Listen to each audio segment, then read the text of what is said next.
પ્રમેય 9.2 સમજવાનું છે, ખાસ ધ્યાન રાખજો. એક જ પાયા પર આવેલા અને બે સમાંતર રેખાઓની જોડની રેખા વચ્ચે આવેલા બે ત્રિકોણના ક્ષેત્રફળ સરખા હોય છે. એક પાયા પર અને બે સમાંતર રેખાઓની વચ્ચે આવેલા જો બે ત્રિકોણ હોય તો બંનેના ક્ષેત્રફળ સરખા. બીજું, એક જ પાયા પર આવેલા અને એક જ પાયાની એક જ બાજુએ આવેલા અને સમાન ક્ષેત્રફળ ધરાવતા ત્રિકોણ હોય તો એ સમાંતર રેખાઓની જોડની વચ્ચે આવેલા છે એમ કહેવાય અને એ પાયાને સમાવતી. આનો પ્રતિપ્રમેય જ છે. હવે ઉદાહરણ નંબર 3. સાબિત કરો કે ત્રિકોણની મધ્યગા ત્રિકોણનું બે સમક્ષેત્ર ત્રિકોણમાં વિભાજન કરે.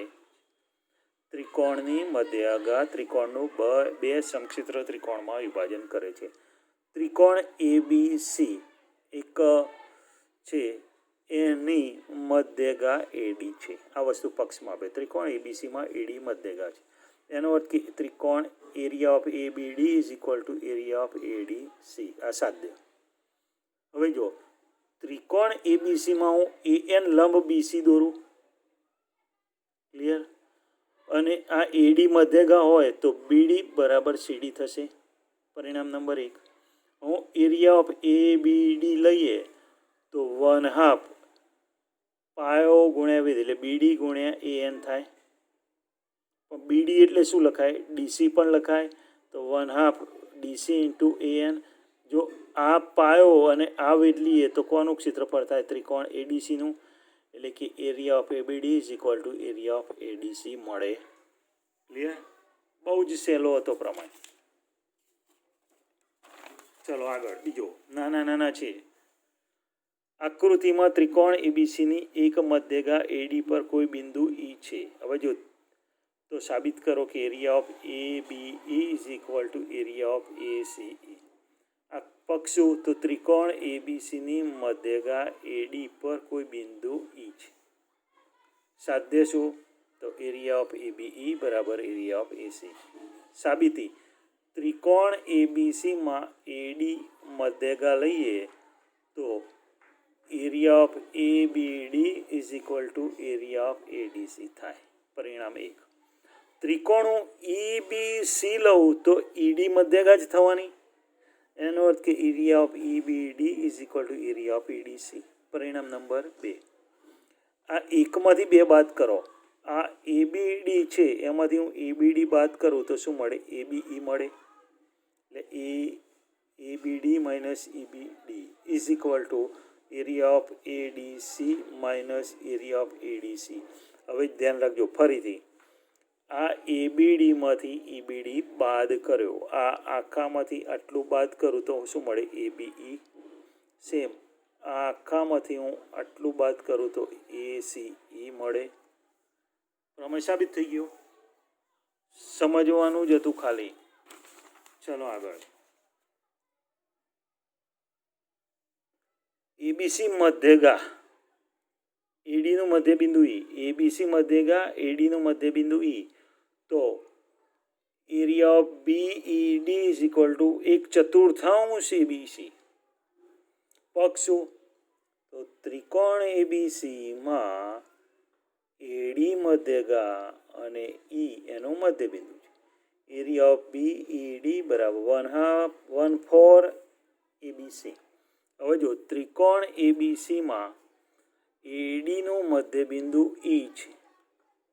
એટલે કે area of ABD is equal two યાદ રાખજો ABD is equal to area of ADC. એટલે કે આ ABD અને ADC સરખા છે. ક્લિયર? આ AD મધ્યગા લીધી તો આ અને આ આખો ભાગ 1 અને આખો ભાગ 2 બંનેના ક્ષેત્રફળ સરખા. ક્લિયર? હવે એરિયા ઓફ ABD બરાબર 1/2 ABC થાય. આ ABC કરતાં ABDનું કેટલું થાય? અડધું થશે. પરિણામ નંબર 1. હવે ત્રિકોણ ABCમાં ADનું મધ્યબિંદુ E. તો area of ABE is equal to area of BED. યાદ રાખજો, ખાસ ધ્યાન રાખજો.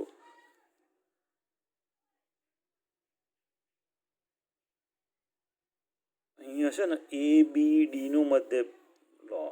ABDમાં ADનું મધ્યબિંદુ ઈ હોવાથી area of A B D છે એ એરિયા ઓફ એ બી ઈ કરતાં કેવું થાય, એટલે કે એ બી ઈ અને એ બી ઈ ડી સરખા થાય.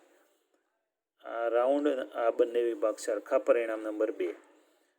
હવે area of BED is equal to 1/2 ABD. આ એબીડી કરતાં અડધું થાય. આ એકની કિંમત છે, ક્લિયર. એબીડી છે એની જગ્યાએ એડીસી મૂકો, એટલે કે આ વસ્તુ મૂક્યું. એકની કિંમત એરિયા ઓફ એબીડી છે એની જગ્યાએ 1/2 એબીસી, એટલે કે area of BED is equal to 1/2 કૌંસમાં 1/2 એબીસી, એટલે BED is equal to 1/4 area ABC મળે છે. ખાસ સમજજો, ફરીથી સમજો.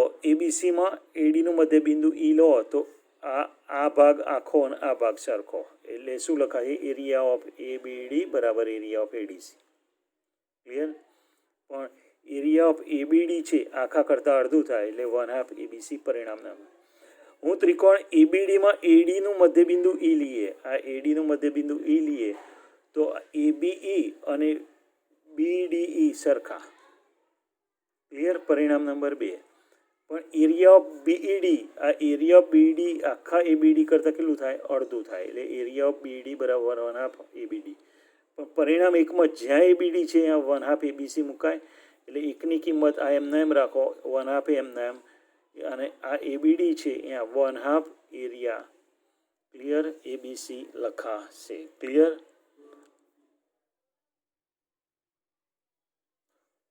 Area of BED is equal to 1/4 ABC. Clear. ચલો આગળ.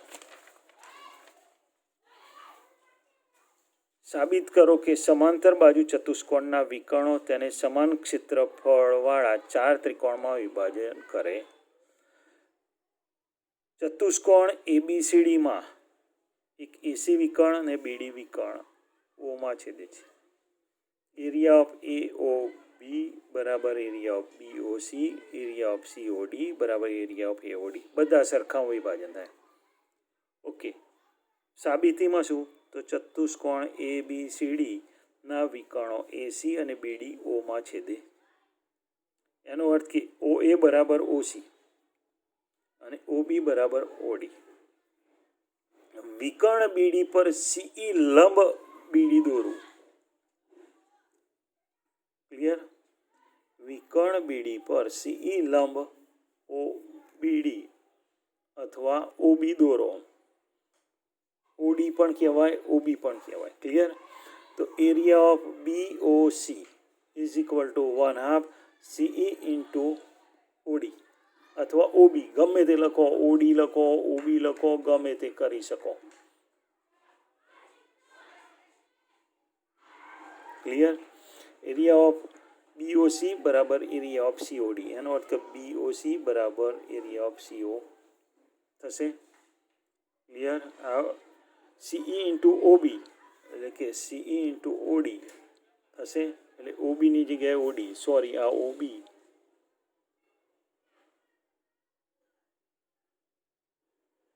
ક્લિયર. હવે આ જ રીતે ત્રિકોણ સીઓડી બરાબર area of AOD 3. Area of AOB is equal to area of BOC. Clear. AOD is equal to AOB. Clear. પરિણામ નંબર 4. 2, 3 ને 4 પરથી બધા જ ક્ષેત્રફળ કેવા? સરખા મળે છે. ચલો આગળ. આકૃતિમાં બે ત્રિકોણ એબીસી અને એબીડી. આકૃતિમાં ત્રિકોણ એબીસી અને એબીડી સમાન પાયા એબી પર આવેલા છે. એબી એ સીડીને ઓમાં છેદે, એબી એ સીડીને ઓમાં છેદે, દુભાગ એટલે બે ભાગ કરે. તો area of ABC is equal to area of ABD, એટલે કે આખું અને આખું સરખા. પક્ષ શું? તો બે ત્રિકોણ એબીસી અને એબીડી સમાન પાયા એબી પર અને એબી અને સીડીની ઓમાં દુભાગે. Area of ABC is equal to area of ABD સાબિત કરવાનું. ક્લિયર. હવે ખાસ ધ્યાન રાખજો. જો સાબિતીમાં AB અને CD ઓમાં દુભાગે છે. એનો અર્થ કે OA બરાબર OB અને OC બરાબર OD. ત્રિકોણ ADCમાં યાદ રાખજો, ત્રિકોણ ADCમાં AO મધ્યગા હોય તો AOD અને AOC સરખા. પરિણામ 2. આ ભાગ સરખા. ત્રિકોણ BDC લઈએ તો આ ભાગ સરખા, એટલે BDO અને BOC, BOD અને BOC, BOD બરાબર BOC. પરિણામ નંબર 3. 2 અને 3નો સરવાળો કરો, ધ્યાન રાખજો, એટલે કે AOD વત્તા BOD, AOD વત્તા BOD બરાબર, ધ્યાન રાખજો, AOC વત્તા BOC, એરિયા ઓફ AOC વત્તા BOC. હવે જો આનો નાનો સરવાળો એટલે કે અને આનો નાનો સરવાળો એટલે ABC વત્તા AB, area of ABD. Clear? આનો સરવાળો અને આનો સરવાળો એરિયા ઓફ ABC મળે